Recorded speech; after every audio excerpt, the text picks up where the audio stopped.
So good morning, everyone. Good morning to welcome to the developing new EOSC-Core components for a fairer open science ecosystem, the very first webinar of the FAIR Core for EOSC project. We're giving people some time to start joining us. But here you have already our great panel and speakers online with you. So that's Tommi Suominen from CSC FAIR Core for EOSC coordinator, Mark van der Sanden from SURF, FAIR Core for EOSC technical coordinator, Sophie Aubin from INDRA and FAIR Impact Project, Maria Eskevich from Clarin, FAIR Core for EOSC dissemination and adoption and exploitation work package lead, Roxana Wilk from CypherNet representing EOSC Future in this webinar. And unfortunately for us today, Alvaro Lopez Garcia from the EOSC Technical Interoperability Task Force has fallen ill today, so he can't join us today. So Federico, you give me the sign when we can proceed with the very first slides. You can go. Okay, great. So you've all entered in a listen-only mode. If you have any comments, you can use the chat, and later on we'll give you a Slido so that you can put your questions in. But we welcome you very much to this very first FAIR Core for EOSC webinar. The project started in June, so this is our very first online meeting with you. The webinar is titled Developing New EOSC-Core Components for a Fairer Open Science Ecosystem. And what we're going to do is we're going to explain you a little bit about the project, have a look at the technical objectives of the project, and talk with our expert panel about the impact that we would like to inflict with the project on the EOSC-Core, with the EOSC-Core components that we're aiming to develop, but also on the challenges that we see ahead and how we're going to tackle them. So let me pass the first slide. This is the agenda. So we have a welcome by Tommi Suominen, project coordinator. We then have the FAIR Core for EOSC technical framework and context by Mark van der Sanden from the technical steering group of the project. We'll then ask you a few questions to understand who you are. And then we dive into the panel discussion with Sophie Aubin, Maria Eskevich, and Roxana Wilk. So let's talk about you. We want to understand who you are. So you can either scan the QR code or you can join us at slido.com with the code 4037319. So bear with me for a second as I need to change my screen.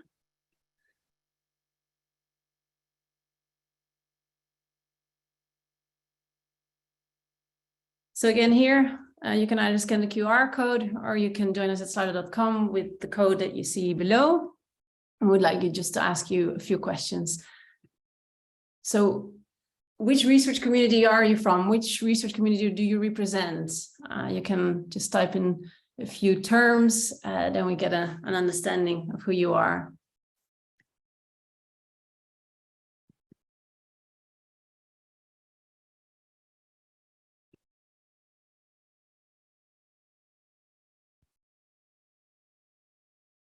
Neuroinformatics, neuroscience, biomedical,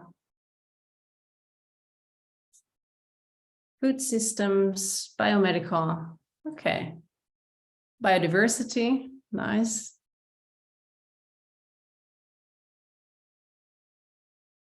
Meta research.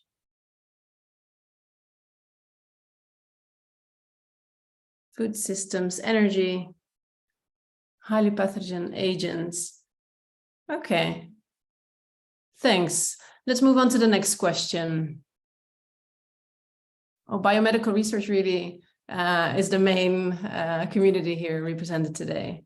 A library and informations, that's a nice one too. Climate data, okay, good. Social sciences and humanities.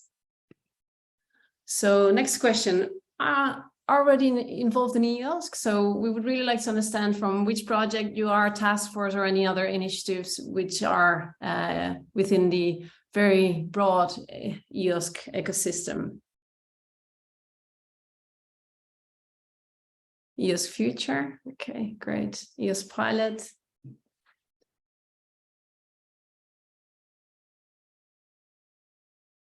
NIFOS, EOSC Task Force, associate member, okay, EOSC Live, the Task Force for Fair Metrics,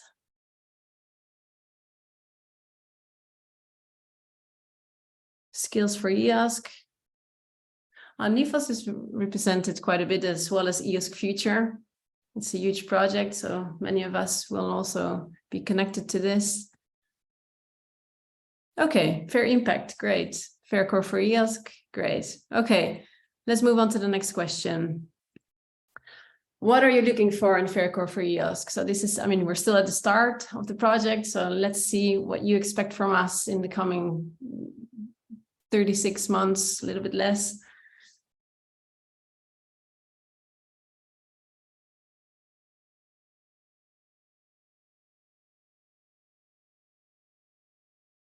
Yeah, this is a difficult question.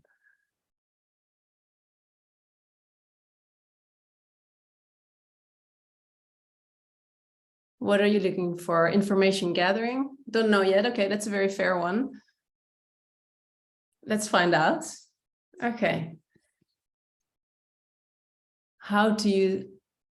Oh, you're going quick now. Data service interoperability solutions, exciting new components for the EOSC, great. Build fair open science for European scientific community. How to use EOSC services. Okay, great. Okay, then let's stop the poll. And I'll stop sharing my screen. While you start setting up your screens, Tommi, I will briefly represent you. So Tommi is coordinator of the Fair Core for EOSC project. He's an interdisciplinary expert with 20 years of working experience from both science and industry. As an information architect at CSC, he's interested in semantic operability, and he's done the information modeling for the Finnish national quiz. Tommi, the floor is yours. Thank you. Right. So I will give the broadest explanation. Mark will then follow up with more detailed explanation of the what we're going to develop in this project. We are quite a technical project, really doing concrete development work on developing new core components. So any explanation of the project tends to be an explanation of the different technical things we're planning to do. So I tried to find a few words to say that are not so specific to the technical development. And I started with broader EOSC developments that are going on. EOSC is changing. It has now had the tripartite governance introduced. And in the current implementation phase, it's steered by the EC, the member states and associated countries, and then the EOSC Association representing the voice of the community. And this is essentially to pool together resources for the better development of EOSC. And right now, what's on the table is the operational consolidation of the EOSC Federation and the sustainability models for how do we maintain the things that we are developing in the future. Then the EOSC implementation has been a two-stage approach. In the first preparatory stage, this was implemented through the Horizon 2020 calls. And the EOSC roadmap was by the European Commission. Now in the present phase, where the EOSC Association has been set up, the strategic research and innovation agenda has been written, and this has formed the basis for the new Horizon Europe calls that have been already launched, and this one, for example, granted. And new calls are coming out continuously. And the mode of EOSC governance has now also seen a refactoring through this change. Now, this partnership between the EC and the association envisages about 1 billion euros to be invested into EOSC in the time frame of 21 to 30, with about half of this coming from the EC and about half of it coming from the member states. Now, Fair Core for EOSC in a nutshell. We work on indeed developing the new core components to enable a fair EOSC ecosystem. It is a research and innovation action. The budget is 10 million and it lasts 3 years with 22 partners and CSC as the coordinator. The website you can find there. There's a picture of the kickoff we had in Amsterdam this June, jointly with the Fair Impact project. So we had them back to back with each other. Now, from this SRIA, there are 4 main challenges, the content-related challenges emerged, and they were related to identifiers, metadata and ontologies, interoperability, and research software. And consequently, these are then the topics in which the 9 new core components focus. And the 9 new core components are the research discovery graph, which is essentially developing this open air graph of research related data and creating ways, new ways to actually access that information. For example, such things as natural language search into graph data. So to understand, try to find through utilization of the connections relevant research items. The PID graph itself is then from DataCite, and this is more the technical development of the graph technologies. The EOSC metadata schema and crosswalk registry is a completely new service that we are building from scratch, with which we try to essentially achieve both interoperability as well as semantic interoperability, in that it is a place where you can either register or host metadata schemas for datasets, and then it allows you to create crosswalks between metadata schemas, allowing you then to operationalize those schemas to achieve actually conversion from schema to schema between data repositories. And then the data type repository registry further integrates into this by actually having then PIDed entities for the different data types that the schemas may contain. And that actually allows you then to create ontologies of data types and relationships between data types, including how to convert from a data type to another one. The PID meta resolver is intending to be a global resolver for any type of a PID. The EOSC PID policy compliance assessment toolkit essentially looks at the EOSC PID policy, tries to quantify in metrics how can you measure compliance to this, and then create the consequent toolkit that carries out this measurement. The EOSC research activities identifier service, research RAIDs, research activity identifiers, are identifiers for research activities that tie together researchers' data sets, funding, and basically get a PID envelope of metadata to an actual research activity. Then the software heritage is an effort in which it tries to pull together research source code from around the world. And we implement in this context new connections, new sources of source code to be harvested.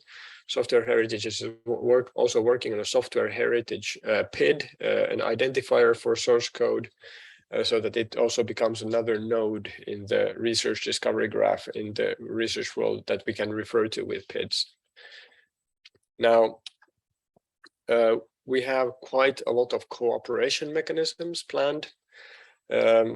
Because we work in quite a broad environment.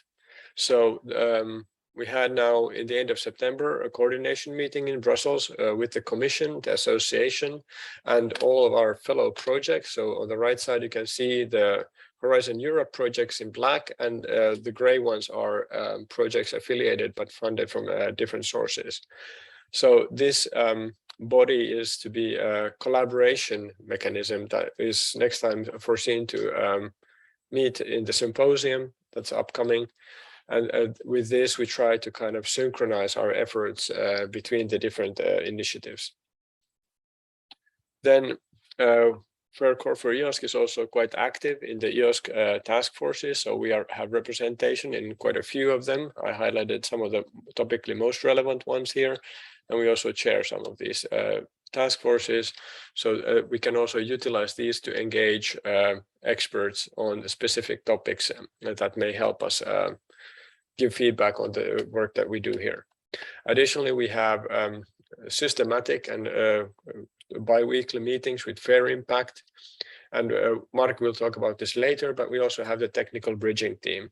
And that is for then the really hardcore technical alignment of the work that we do, that we do well, that we're essentially technically interoperable with other initiatives working on developing things. Now, these are the organizations implementing FAIRcore for EOSC.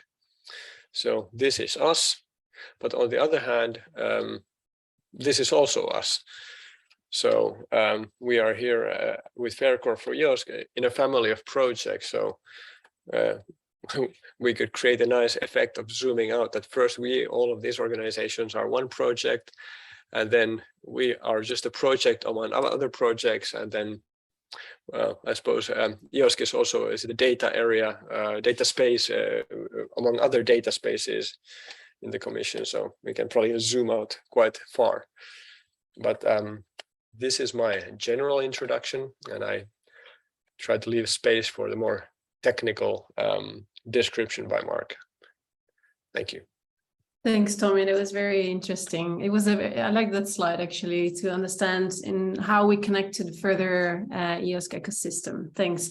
Now the floor is to we provide the floor to Mark van der Sanden. Mark, while you prepare your slides, let me present you briefly. So Mark van der Sanden is a technical specialist at SURF and the technical coordinator of EUDAT. Within the FAIRcore for EOSC project, he is the chair of the technical steering group. And Mark is involved in many EOSC-related projects and is a member of the EOSC Association Task Force on interoperability between data and services.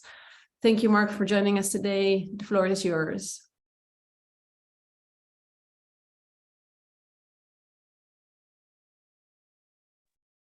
And I think you're muted, Mark. Thank you for the introduction, and I hope you can see my slides. Perfectly, thanks. Okay. Then I have to switch, yes. From the poll, I could already see that many people are already involved in different EOSC-related projects. Therefore, I will not go through what EOSC is, but just have an introduction to set the scene of where we are contributing to. As described, what the EOSC vision is in principle developing the web of fair data and services. And I think if you look at FAIRcore for EOSC, we are very much focusing on the fair aspect and to see how we can bring this further to EOSC. It is also about federating the different e-infrastructure and research infrastructure so that you can make use of services being provided by the different communities, by the e-infrastructures across. And it's not focusing on a very single domain. And you will see this when I go into more details of the communities which we are working with. It is really supporting to see how you can bridge this across the different providers as the e-infrastructures and the research infrastructures. And what it should provide is providing an environment where you can bring data and services together to provide the analysis, but also to address the larger social challenges. So really to see, okay, how can you bring data across from different communities together and also leverage this data in a more extensive way. If you look at the diagram on the right side, there you see that we have different components within this domain, and we are not focusing only on research data, but also on the publication software services, but also all kinds of entities and research products which are used within the research domain. But if you look at many of the things being developed at the moment for the EOSC-Core platform is being developed in the EOSC Future project. And there we are developing the EOSC platform. And what does the EOSC platform comprise of? It is a core infrastructure, so it provides a lot of core capabilities to establish what EOSC is, so that you can leverage all the things which are made available through EOSC.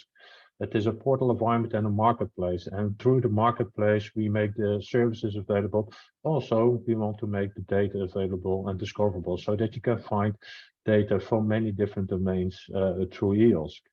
It is also providing an interoperability framework because supporting across domain, then you need to make things interoperable so that you can make use of data from different communities, but also services from different communities, and that you can bring those together to make analysis on these data sets in a variety of different kinds of services. But also within the future provide support to make use of those services. How do you want to bring the research communities further in making use of the services being provided through EOS, also through the EOS platform? This is a high-level architecture diagram of the EOS-Core platform. It has been developed in the EOS Architecture Working Group. We have been involved in these also within EOS Future to new diagrams. But in this diagram, you can see that you have on the top side, you have the EOS users, which want to make use of the services being provided by the providers. And in the middle, you have the EOS-Core platform, providing different kinds of capabilities so that you can easily bring the users to the resources made available through the providers.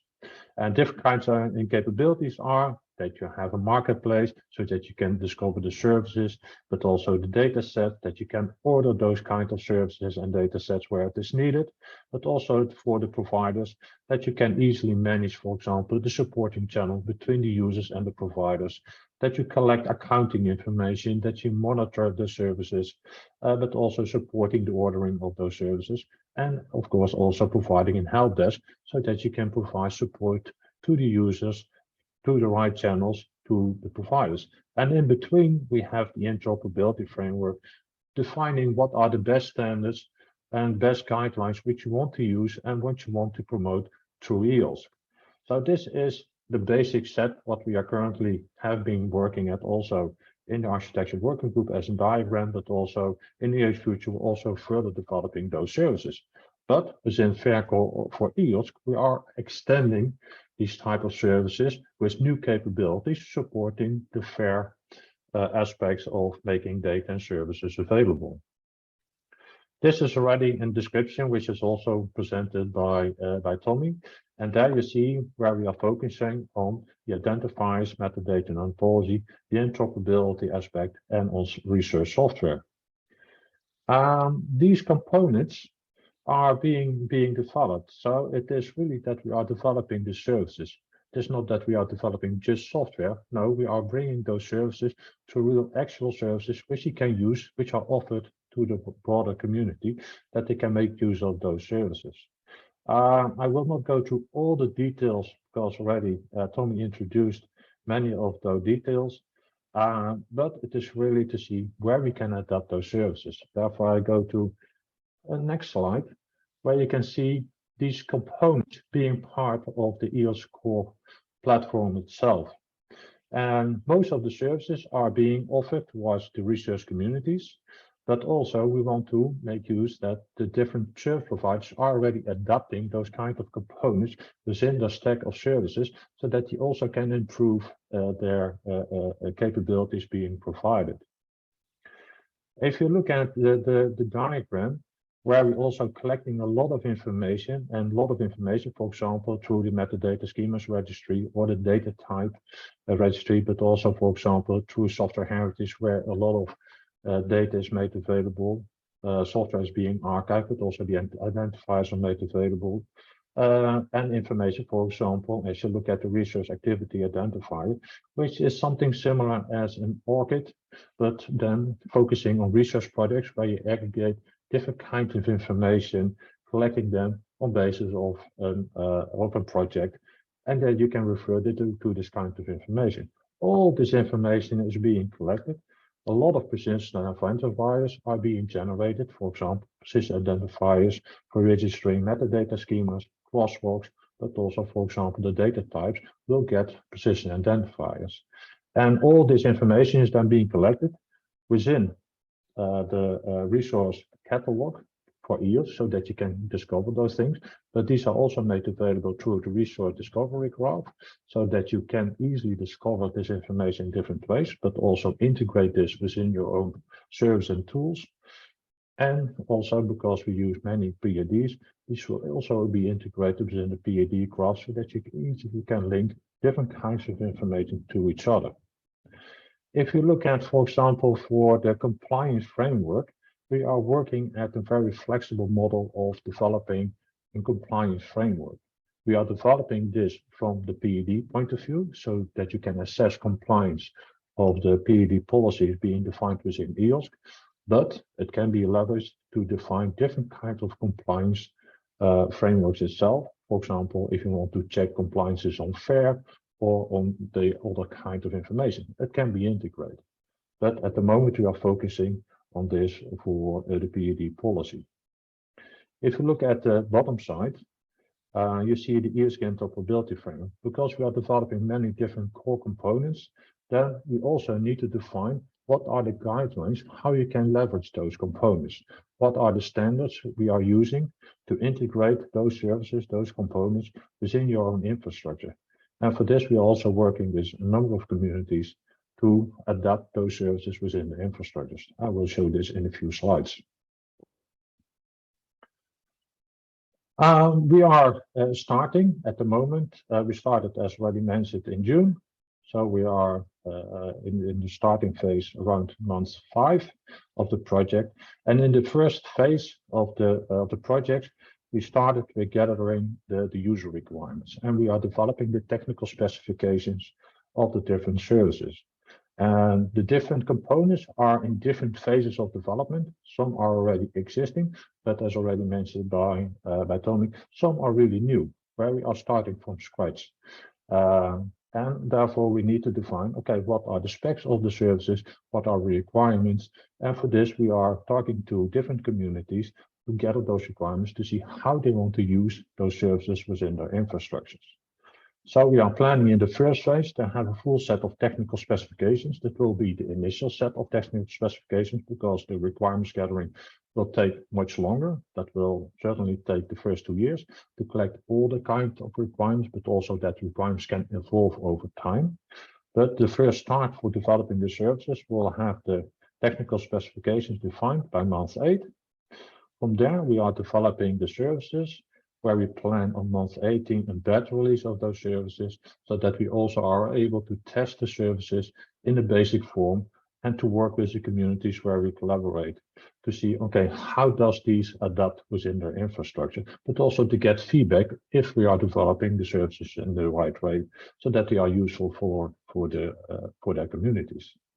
In phase 3, we are more focusing also on the integration across the different components within the services which we are developing, but also to see how we can further integrate those components within the EOSC-Core platform. Because as you can see, as you have seen in the previous slide, that there are many links to be able to be made through the different components which are already part of the EOS platform and where we need to integrate, for example, to provide support, to provide monitoring, to provide AI infrastructure that people can log into our services. So that is also a focus where we have this.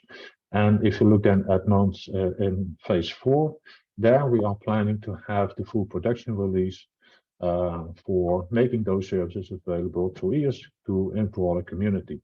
But we are already starting to work and collaborate with our communities in the earlier phase so that we do the testing and development of the services in collaboration with our communities so that we know that the services which we develop are useful for the communities, because that is the whole game where we are focusing at. For this, we are working with a number of case studies within the project itself, but also we collaborate with, for example, Fair Impact, so that we also collect and work with them on their use cases which they have. But within the project, we have different use cases. Use case from a climate community, from Clang as the linguistics community, but also an interesting one is that we work also with initiatives which are more at the national level. Even while EOSC is more at the European level, there's always a challenge to bridge to national levels, how you can benefit is on a national level. We also work with a mathematics community and with one of the e-infrastructure providers, which is EUDAT. From the Clarion community, the Clarion community is a linguistics community. They already have developed the infrastructure, and what they want to do is to improve the quality and the discoverability of the data which they are collected within Clarion. They have set up a number of central tools, as for example the digital object gateway, but also the resource switchboard and the virtual collection registry. And they are looking into how can I integrate those tools to improve the quality of the data and the discoverability of the data which they collect within the Clarion community. For this, they are looking into adapting the data type registry, the metadata schema and crosswalk registry to integrate with the PED graph and the research discovery graph to improve the discovery of the data, and also make use of the PED meta resolver. The ENIS community is a community for climate modeling. And also there they are looking to see how can I improve the discoverability, but also focusing on the reuse of their data. So therefore they are looking to see how they can improve the quality of the data by integrating the data type registry, also making use of the metadata schema crosswalk registry, and improve the discovery through the PID graph and the research graph. But also they want to manage to see, okay, which projects do we have, and can we collect those kinds of information which are supporting those projects? And for this, they are looking into see how they can adapt the rate containers, the rate precision identifiers for the use case within the ENIS community. The mathematics community are working in the two projects, SB Math and SW Math. And what they are looking into see, okay, we collect already a lot of data. How can we make this data and the software better available through EOSC? And for this, they are looking into adapting the different kinds of the tools. So as the metadata schema registry, the PID graph and the research discovery graph and the PID metadata meta resolver to improve the discoverability. But also they are integrating with the resource software heritage to see how can I better integrate our services, our repositories, the software heritage, so that the software which they maintain is automatically preserved into software heritage.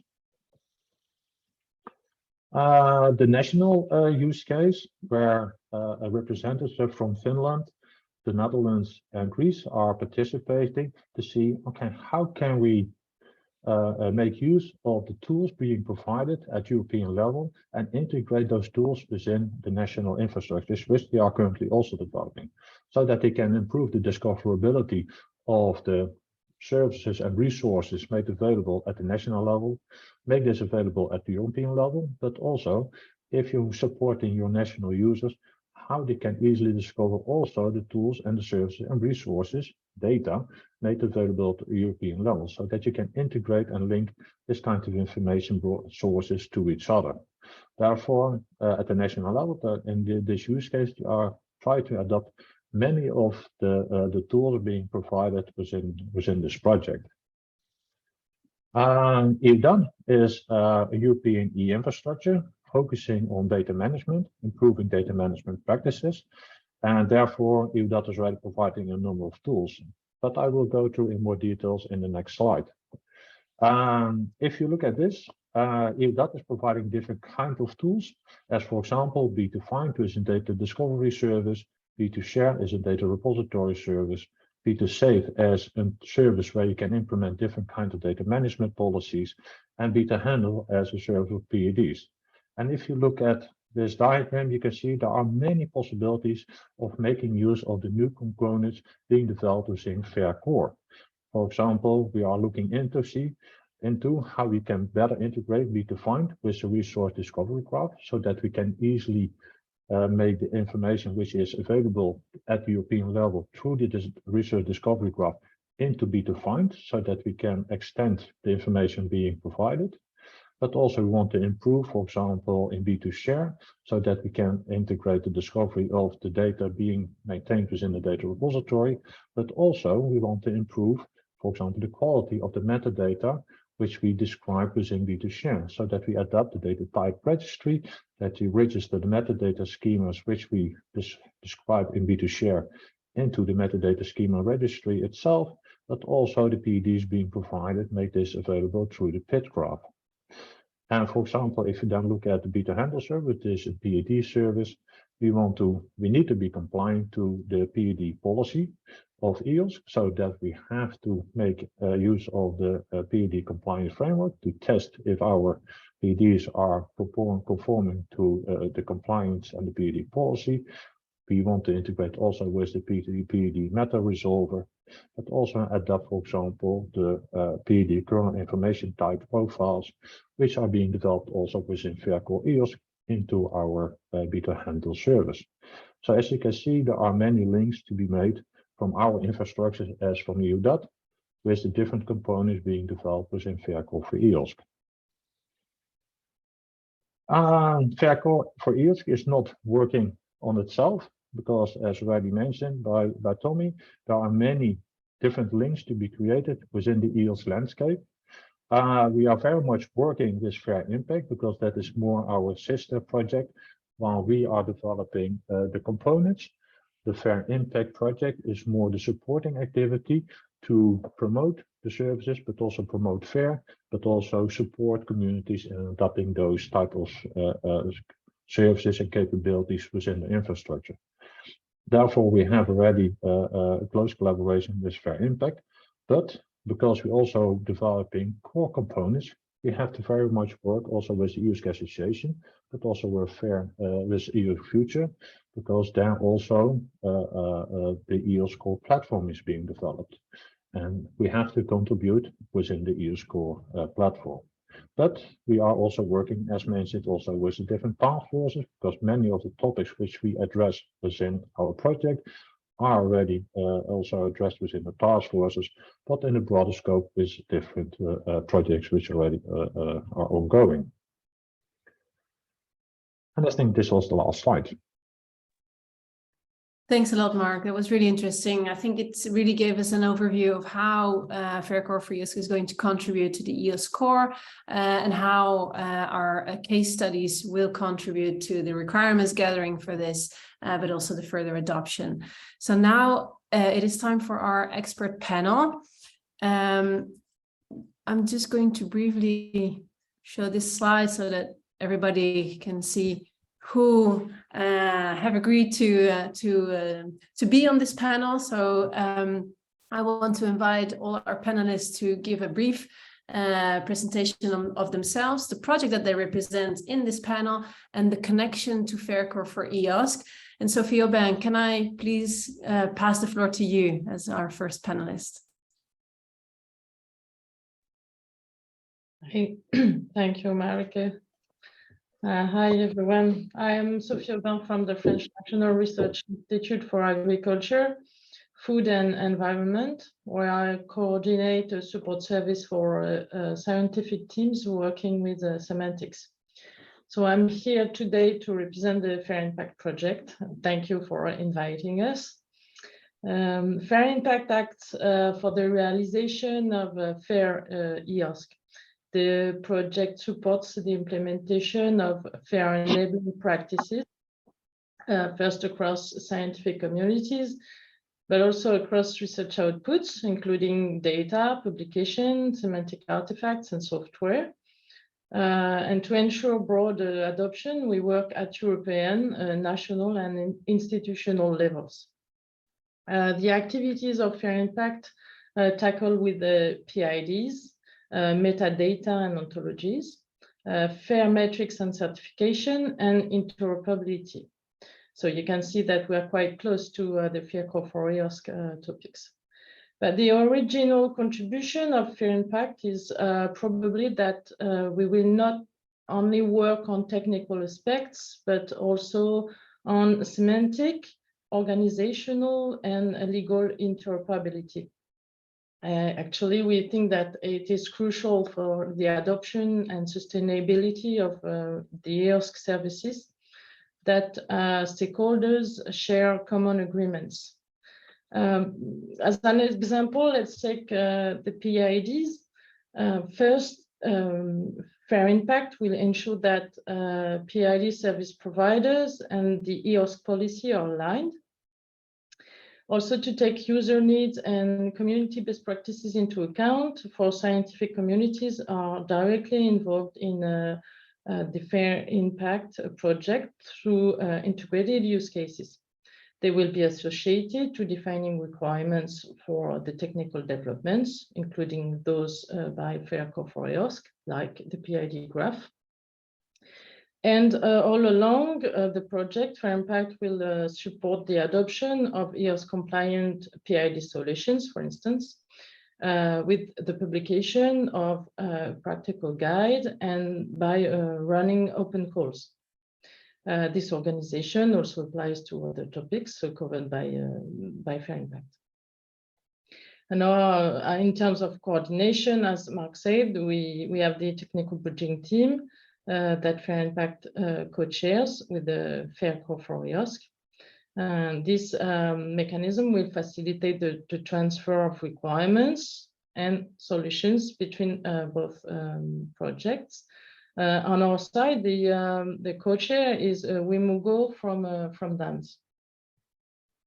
Also, in addition, regular joint meetings with FAIR-Core EOSC and other EOSC projects will be organized, and we will involve both scientific communities and solution providers.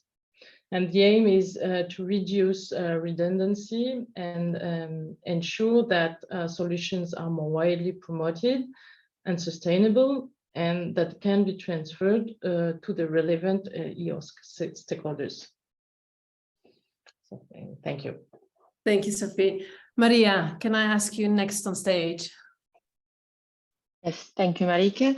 Hi, my name is Maria Eskevich, and I represent here CLARIN. CLARIN stands for Common Language Resources and Technology Infrastructure, and it is a research infrastructure for language as social and cultural data. So as Mark has already mentioned, so we are digital infrastructure offering data, tools, and services to support all kinds of research that is based on language resources. In the FAIR-Core for EOSC, well, I have two hats because, well, on the one hand, CLARIN and leads the work package 7 dedicated to case studies. So we coordinate the activities of across all the case studies, and CLARIN is focusing on this, particularly on the case studies for social sciences and humanities. And well, actually, Mark has already gave quite some introduction to the case studies themselves. So I think I'll save us the time and pass the floor to the next speaker. Thank you. Roxana, the floor is yours. Thank you. So I'm Roxana, and I'm from Cyfronet. Apart from being a part of FAIR-Core for EOSC, I'm mostly now involved in EOSC Future, where we are delivering all the tools pointed at the, so sorry, please come in, please, no, come in. So sorry for that. Where we are developing tools aimed at the researchers. So my main, but I'm also a co-chair of the Rules of Participation Task Force, which is not irrelevant here. So my main interest is two things really, because in EOSC Future, the infrastructure that is being built is meant mostly for the services. And now we are trying to understand how to build a core infrastructure for the sake of research products that are being now published and open to the researchers out there in Europe. And my main task in FAIR-Core for EOSC is to try to recognize which tools and services developed in FAIR-Core for EOSC are meant to be integrated and can serve for the sake of the end users, and also to understand how the new tools can relate to the rules of participation for the providers, and how they can sustain the rules of participation monitoring framework, for example, and how can they be relevant to the rules of participation. And that's all. Thank you, Roxana. So you have already launched some questions. I also would like to ask the audience if they have any questions to add them here to the Slido. So either scan the QR code or enter in slido.com with the code that you see, because then your questions will be taken to the panel.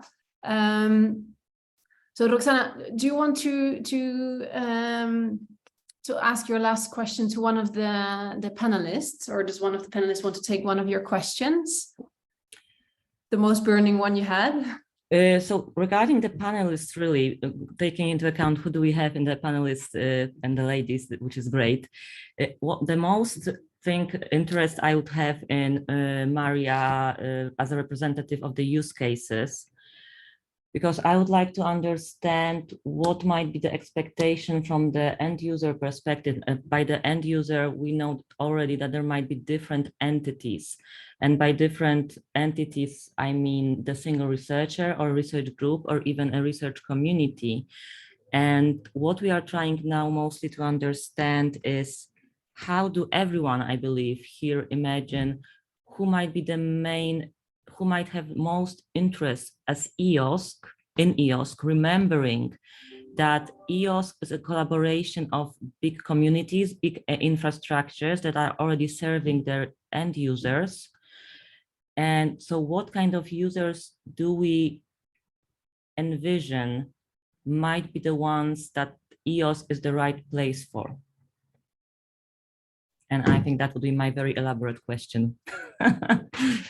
Yes, how much time do we have? Maria, let's try to do this one in less than 2 minutes. It's about and Sophie is very eligible for this as well, as a part of as a person who is in fact dealing with the end users in the Fair Impact project.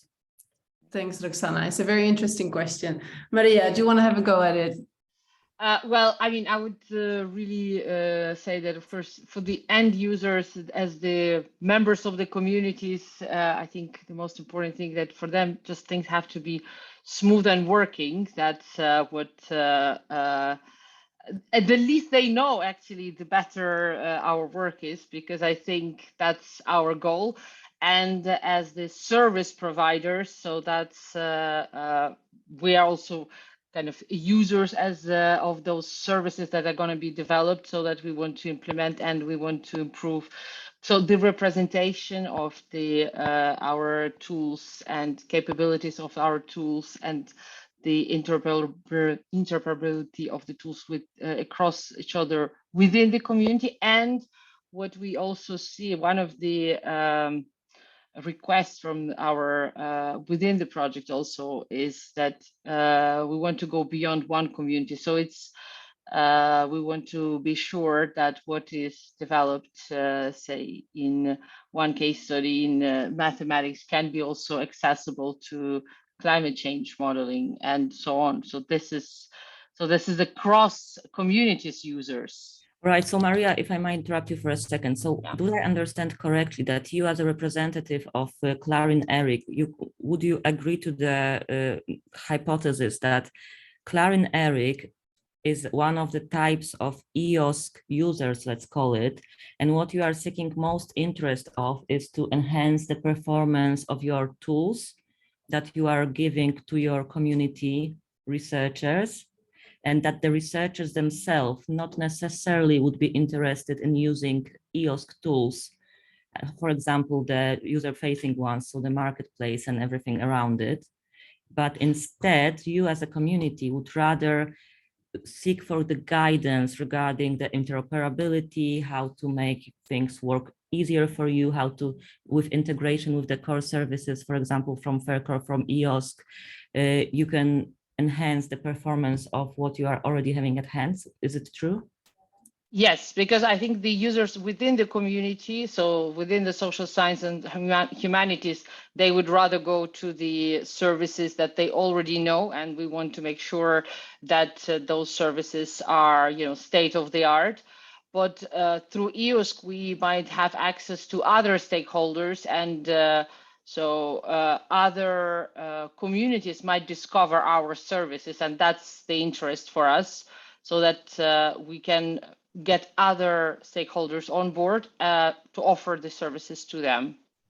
Do you take into as a possibility that maybe people who are coming, like single researchers coming through EOSC, would you like them to be able to discover your community and try become a part of them? Do you take into consideration such scenario? That you might be larger as a community, thanks to the fact that EOSC would somehow promote you and tell that if you are connected with this scientific disciplines, you might be interested in this scientific community. Do you think that might be valid? That's the ideal case, I would say, to broaden the field, because that's one of the goals also, because in different discussions currently that are happening, that we want to avoid deduplication of work. And so if something is already been tested, tried, and there is a knowledge that we share it across communities. And I see that, through EOSC, we can achieve that. Yeah. Thanks, Maria. One question, Mark has his hand up. Mark, do you want to add anything to this? Yeah, I think that the components which we are developing in FAIR-Core is both ways. It should support the RIs to improve their services, the capabilities, so that they can improve also the services they provide to their researchers, because that is their target, to support their researchers. But I think it is also, to certain services, it is also improving the capabilities which we provide in EOSC itself or in the EOSC-Core platform. For example, if you look at the metadata schema registry and the crosswalk service, the communities should register their metadata schemas so that we know what kind of metadata schemas they support within their workings. But also the research can make use of this service to generate, for example, the crosswalks across different metadata schemas, so that they can improve their use of their workflows on making use of the data, or to integrate data from different communities, because then you need those kind of crosswalks to interpret the data better from another community. So it is both ways, but many of the components which we are working are to be adapted or planned to be adapted by the RIs, so that they can improve their services and quality of the data they provide. Thanks, Mark. That is also very clear from the mechanisms that have been set in place. We benefit from both sides, the work that we're doing. There's a question. Sorry, only a remark on that. So if we want to do that, if you want the tools to serve both as a service to the potential end user of EOSC, and also as the service as a tool or service of interest to the communities, the very important thing, in my opinion, is have a deep thought about the business model and how we expose it as a product, because the different types of customers here would probably make us to expose them in some other way, probably, or maybe not, but this is something that's worth taking into consideration. And that's all from me. Sorry for taking your time. Thanks, Oksana. Great. There is a question from the audience, and I think it's for Sophie, actually. So what tools for stakeholders and communities that are not funded, and how many internal calls for your project do you plan? So I think that the second part of the question is especially for you, Sophie. The other part, I think this could also be addressed to Mark, probably. Sophie, do you want to take the first? Yes.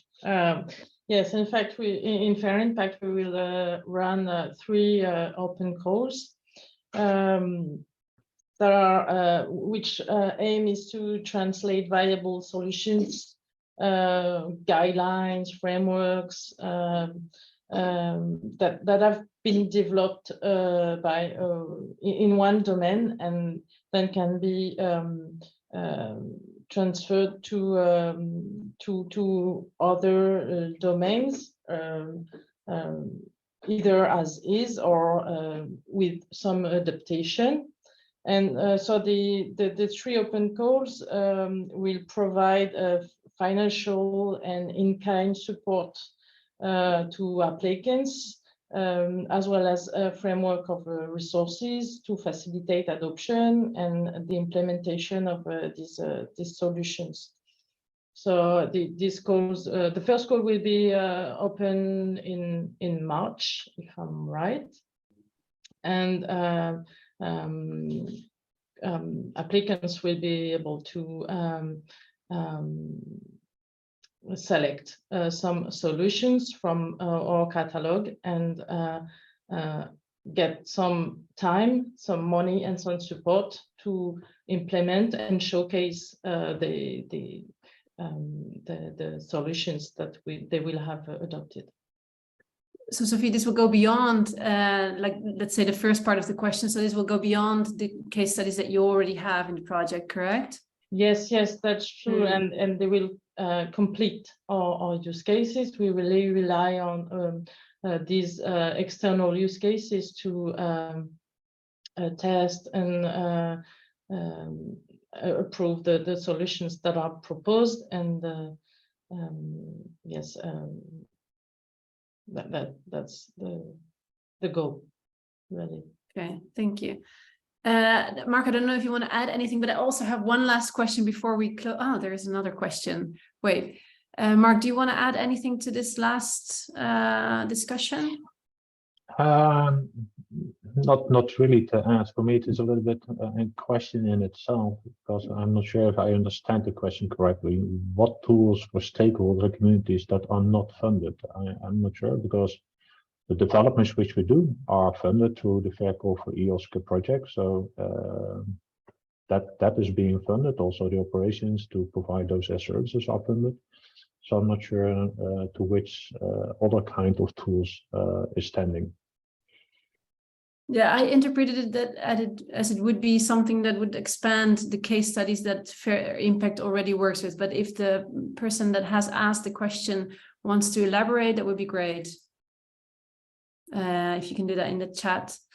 Then do you have some case studies covering science policy interface and scientific evidence in policy making? So this is a question for both Maria and Sophie.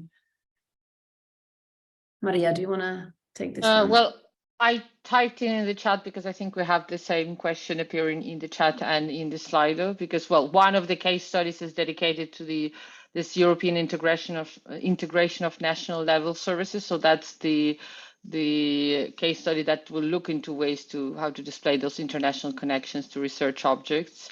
But the details about the scientific evidence in policymaking, I'm not sure that we are addressing them in such detail in this case study, but that's something to still have a look at, I would say. Thanks, Maria. Sophie, did you want to add anything to this question? Not really. We will consider policy in the different use cases that will be developed in Fair Impact, but I can't see any use case specifically on this. Thanks. Roxana. Well, thank you. I only wanted to mention that the policy issue regarding the access to the scientific resources or the resources at large, it's and especially in the case of the cross-disciplinary usage and utilization, it's something that is ongoing on many levels, and we are all waiting for the outcomes. But to be honest, projects are the ones that can investigate, but the answers probably will be given on a level of the EOSC Association or steering board or EC, because we can only tell what's possible, or even not what's possible, the state of the art. Some of the regional projects did it for the nationals, for the countries involved in them, but I think it's an ongoing open issue and it will stay open for some time, unfortunately. Thanks, Roxana, that's very useful. We have only 1 more minute left in this webinar, so I really need to close this. I really want to ask, Tommi, do you want to have like one sentence recapping what you've heard, what we need to take up for the future, and maybe I can then at the same time put the slide up where people can find this at the EOS Symposium. Well, I see a lot of disciplinary interest here, which is nice to see. And so I think this is something that we would need to actually think within the project is how can we engage with the disciplines that are not one of the case studies that we have, and what kind of interaction can we have with these disciplines to actually get their input into the service development, but also how can we take their requirements and thoughts into consideration in designing these services. So I think I'm actually very happy to see so much topical interest here. Thanks, Tommi. Yes, I think there's still a lot more that we can discuss.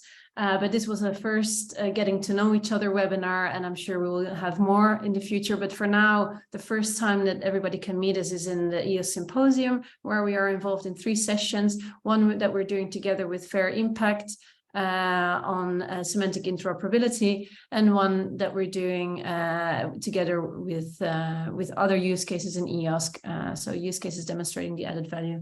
So please come and see us there, engage with us there. For now, I want to close this webinar by thanking all the speakers and the panelists that have contributed to this very nice first FAIRCORE for EOSC webinar. So stay tuned and engage with us in the future. Thanks, everyone. Thank you for that. Thank you. And see you in Thank Prague. Thank you. Thank you for coming to listen. Okay. Thank you. Bye.